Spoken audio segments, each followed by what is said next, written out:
Good morning, Bulldog readers. I hope you're ready for another story time. Today we're reading two books about rooms. All right, so our first is I Want a New Room by Kaufman Orloff and illustrated by David Catrow. This was published by Penguin House and it is being read with permission from them.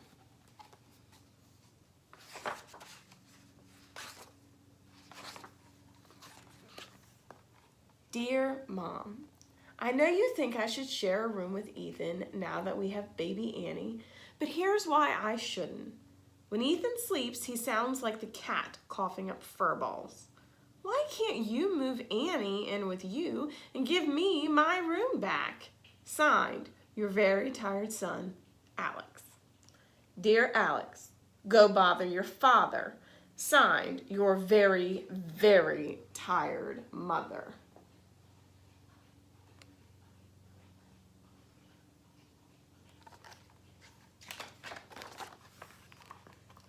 Dear Dad, you have no idea what it's like to share a room with Ethan. He sticks crayons up his nose and barks like a walrus, and he snores like Grandpa Ralph. So how about giving me my old room back? Please don't say go bother your mother. Been there, done that. Love, Fed Up Alex.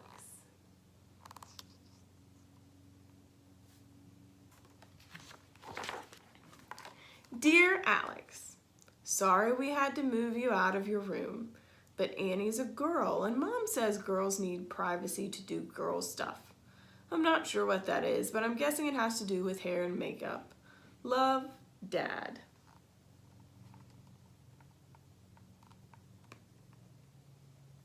I like her hair. Dear Dad, Annie is a baby. She doesn't have any hair, and if she wore makeup, she would drool on it.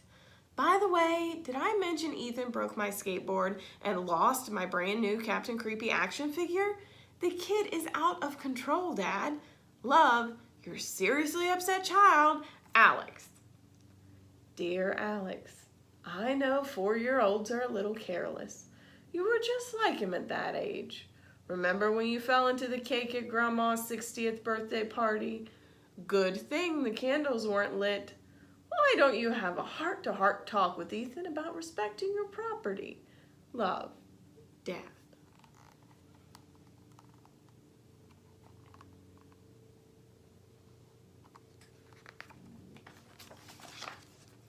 Dear Dad, thanks for the advice.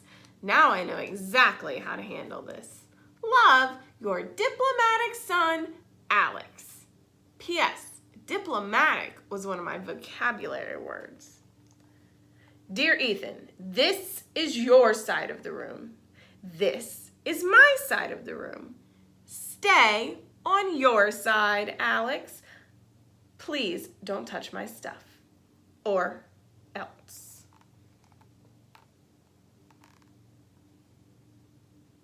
Well, that's one way. Dear Alex, do you realize you gave Ethan the side of the room that doesn't have a door? I just found him jumping up and down on his bed, yelling that he can't come out to take his bath because Alex said so. Fix this problem when you get home from soccer practice, or else. Love, Dad. Dear Dad, okay, I told Trampoline Boy he can use the door now.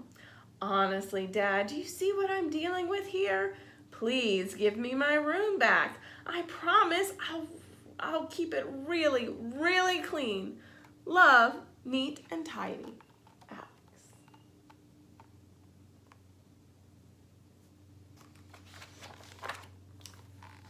Dear Alex, does that include cleaning the iguana's cage? I've noticed an unusual smell coming from that general direction. Just thought I'd mention it. Love, your concerned father. Dear Dad, let's not change the subject. Here's the thing, I'm practically grown up. I want a new room. Plus, I think I should get rewarded for all the A's I got in school. Love, Alex, the super student. Do you guys think that being a super student will be enough? Maybe? Dear Alex, nice try, but if I remember correctly, you got 3 B's and 1 A, and I think the A was in lunch. Love, Dad. Dear Dad, even Stinky's dog Lurch has his own room. That dog is treated like a king. He's got 6 pillows and his own TV. He and Stinky watch cartoons and eat cheesy popcorn every single night. I'm not even asking for a TV, just one little room. Love, your human son, Alex. P.S. Stinky got a D in lunch.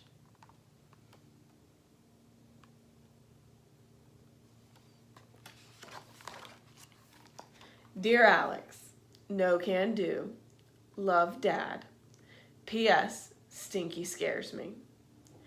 Dear Dad, it's more than the room. It's the principle of the thing. Why do I, the oldest and most important kid, have to suffer just because you and Mom had another baby? Does that seem fair? I don't think so. Love, your #1 son, Alex.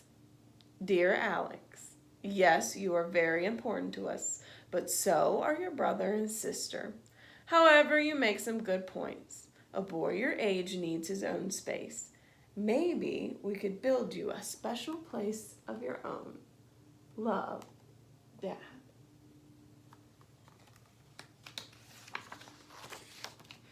Dear Dad, now you're talking. We could add a whole new wing onto the house. I can have my own bathroom with a hot tub, skateboard ramp, and bowling alley. What do you say, Dad? Here's a floor plan. Love, Alex, the architect. It's a pretty elaborate new room, huh? Dear Alex, slow down there, buddy. We're not gazillionaires. We can't build you a condo. I was thinking of something like a treehouse. We can build it together. You won't have to share it with your brother unless you absolutely want to. Love, Dad. You mean it, Dad? I do, Alex.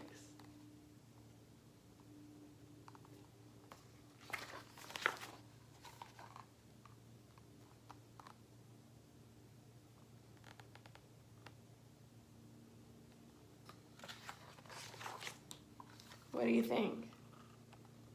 Did he get what he wanted? Or is it missing something?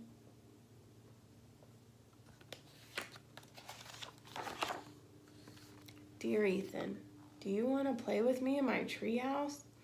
Love, your big brother, Alex.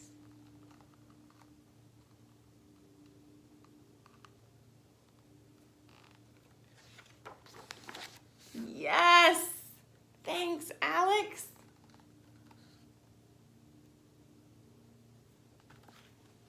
Well, he didn't get his own room, but he did get a pretty cool treehouse, and he gets to spend time with his little brother. That's pretty special too. All right, our next one is one that I always recommend because I think it is so silly and fun. It's called Great. Now we've got Barbarians.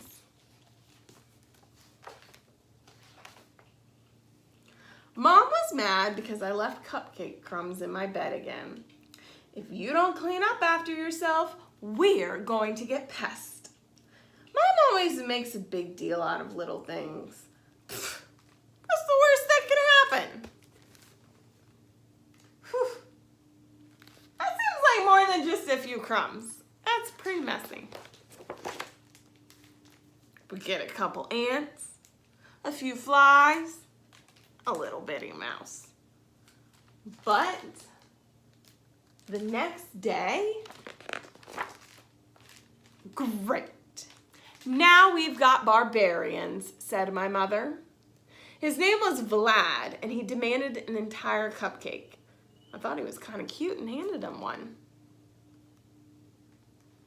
But Mom said he was disgusting and shooed him out the door. I figured that was the end of our pest invasion.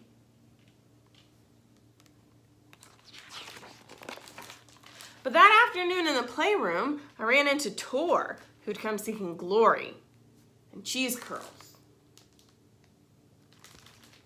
I swatted him out of the house before Mom could see. Things quickly got worse. My sister found 2 shaggy barbarians on her bed, watching TV and finishing off a bag of chips I'd started earlier in the week. Ew.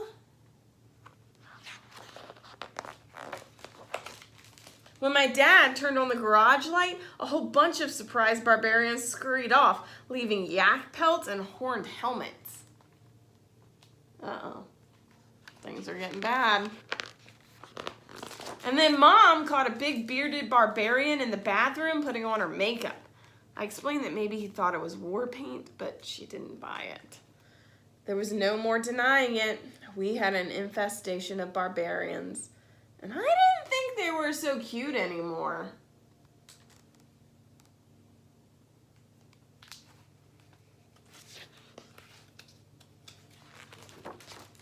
They picked the marshmallows out of my cereal when I wasn't looking.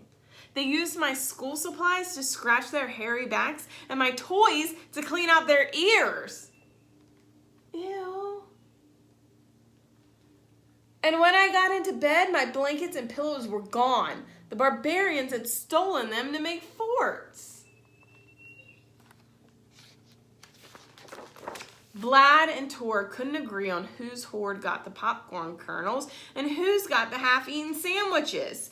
So they declared crumb war on each other. Their battles raged all night long.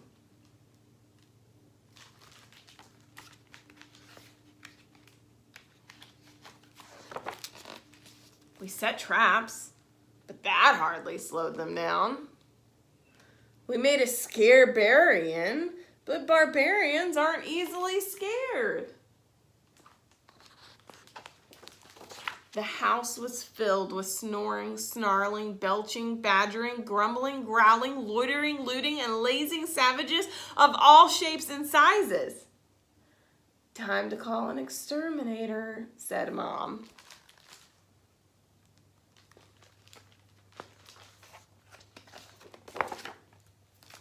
Yup, said the exterminator. You've got barbarians, all right. One of the worst cases I've ever seen.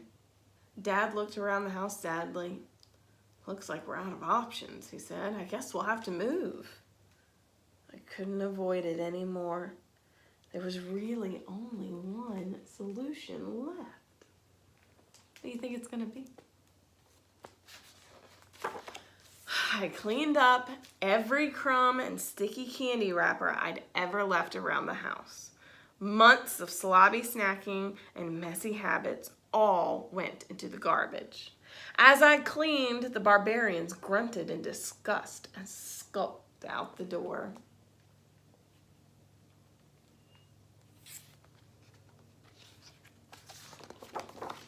Finally, only Vlad and Tor were left. I handed them the trash on their way out. I realized that Mom might exaggerate sometimes, but that doesn't mean she's wrong. From that day forward, I made sure to always clean up after myself.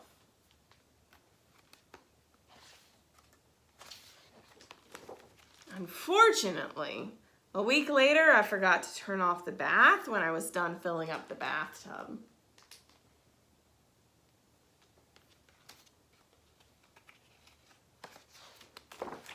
Oh, great. Now we've got pirates. So what does that book teach us? I think that we should probably clean up our rooms so we don't end up with barbarians.